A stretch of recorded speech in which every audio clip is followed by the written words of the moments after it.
Passionate Newsables book discussions. So today the book that we'll be discussing is different from what we've discussed so far in our segment. It is my pleasure to introduce Artika Aurora Bakshi, the author of My Little Handbook of Feelings and several other children books. Artika is passionate about emotional well-being of children, and she has dedicated her work to helping kids with managing their feelings in a world that can often feel overwhelming. In her book, she provides practical tools and engaging activities designed to empower children to express their emotions healthily and constructively. So today we'll have a discussion with the author herself about the world of children. So Artika, I would want to start off by asking you what inspired you initially to write books that will be helpful for children. Hina, thank you for having me here. I'm a parent myself, and I felt there wasn't enough. My first books, the first 4 books are Punjab, Sikh specific, and I felt there wasn't enough in the market. And what was there was not as per the way I brought up my children, the way I raised my children created awareness. So then I decided, okay, why don't I just take this forward and write something which I think can connect, children can connect with, and it encourages parent-child or adult-child interaction. So that's the whole purpose behind these books. Right. Sometimes when you talk about children's book, we forget to understand how important emotional literacy is. Yes. And I'm specifically talking about how crucial this aspect is for a holistic development of a child. If you can just talk about that, how important it is for everyone to understand in this society, not just parents, but educators, teachers, everyone. Children are very curious. And what we tend to generally do is, if they ask questions, most of us are very impatient with them. And, we will just give them a reasoning and we'll say, okay, stop, enough. This is why it is. And we don't explain.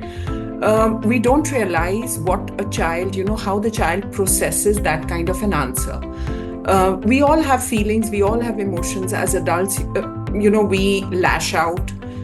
We say what we want to say, but children don't always have enough ways to express themselves. And if they're not given the confidence that the person they are interacting with is going to treat them as an equal and listen to them, then this can cause bigger problems later on in life. We all carry a lot of baggage with us.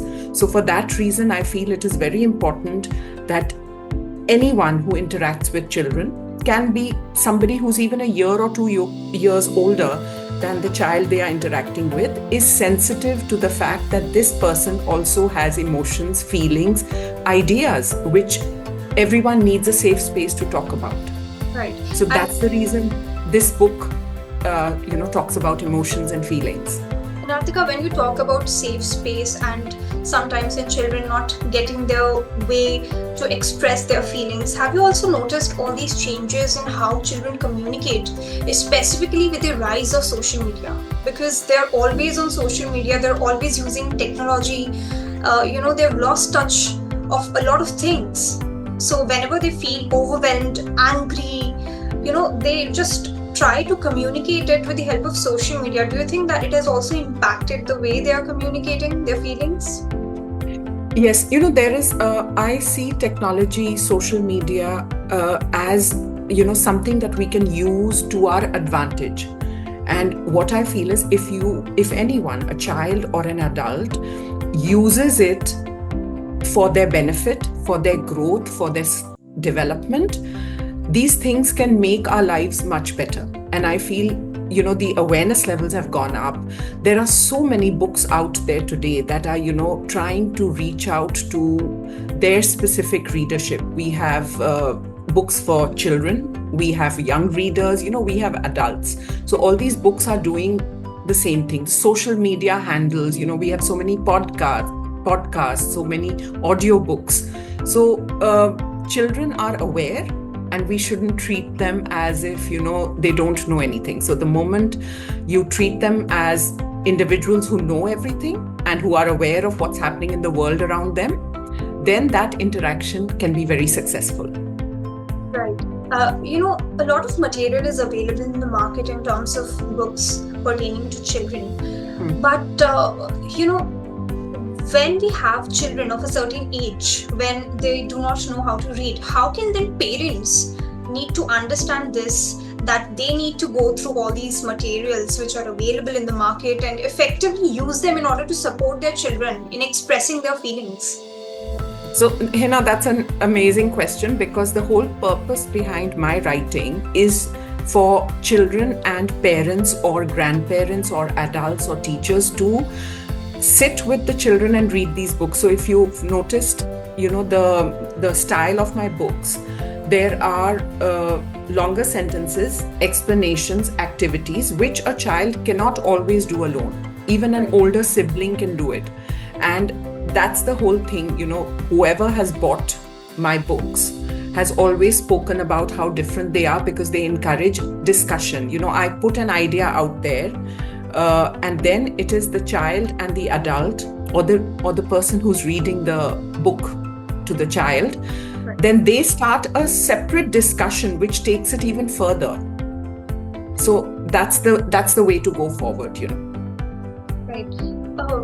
We've talked about technology and all these distractions and how we can help children navigate their feelings and all of that. But we also have to understand that, there is material available in school curriculums as well. How can then educators integrate all these things that you speak of and you speak of in your books to ensure that there is emotional learning happening into the classrooms as well? So, Hina, I was a teacher as well. Right. And what I generally did was, we all have a curriculum that we follow, but there is always extra time for interaction with children. Libraries, if there is a library lesson or a morals and ethics lesson, or some enrichment lesson, I think every school has those 2 extra lessons, and then extra interaction with teachers. So that's when teachers can sort of supplement their curriculum with books such as mine that are coming out, and with all the resources that are available online. Audio-visual resources are available, which teachers should be incorporating into their curriculum. Artika, you've also moderated at many literary sessions, and you've also curated the children's segment of the first Ceylon Literary and Art Festival in Sri Lanka, where you live. Would you like to share any of the activities, because there were workshops and activities also? Yes. If you can share any one of the activities that parents can also do in order to help their children, you can just speak about that. So with the Salon Literary and Art Festival, which the second edition is happening in January of 2025, the workshops that I conducted were about storytelling and story writing. It's not only I don't like to call them creative writing workshops, because it's like children do creative writing exercises in schools as well, and if it's an extra activity, they don't want to do something that is similar to what a curriculum includes. So these activities that I did with them were basically discussion, talking, trying to understand that there's a story all around us. Whatever you see, just be observant. And it was very interesting because there were children from all over. There were children, who are Sri Lankan. There were children who are expat children who are living in Sri Lanka. So, around them, there is a story everywhere. There is a story in your home. You pick up an heirloom in your house, something that belonged to your grandmother. There is a story behind that as well.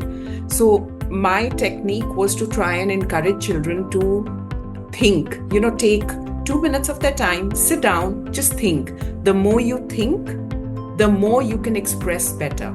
Same thing happens with feelings as well. If you give it a thought, you are able to express better rather than react and lash out. Right. Artika, just my last closing question. What message would you give to people so that they consciously walk into a bookstore and pick up a children's book to understand that how important it is to know what their world looks like? The world is a huge place. We cannot go visit every place, but it's the books that take us to these places. So I really want all the children to go to bookstores, pick up books, understand that there is so much out there which we have no access to, but by reading a book, we get transported to that world. And for parents as well, everyone wants to bond with people they love. Reading, sharing books, gifting books is a way that you bond with your family, especially with your children. Thank you so much, Artika, for doing this interview. I think after watching this, people will understand how important it is to actually pick up this kind of material and look into it. There are unexpected things which we can find about children, their feelings. And thank you once again for joining us. Thank you so much, Hina. It was a pleasure. Thank you. Same here.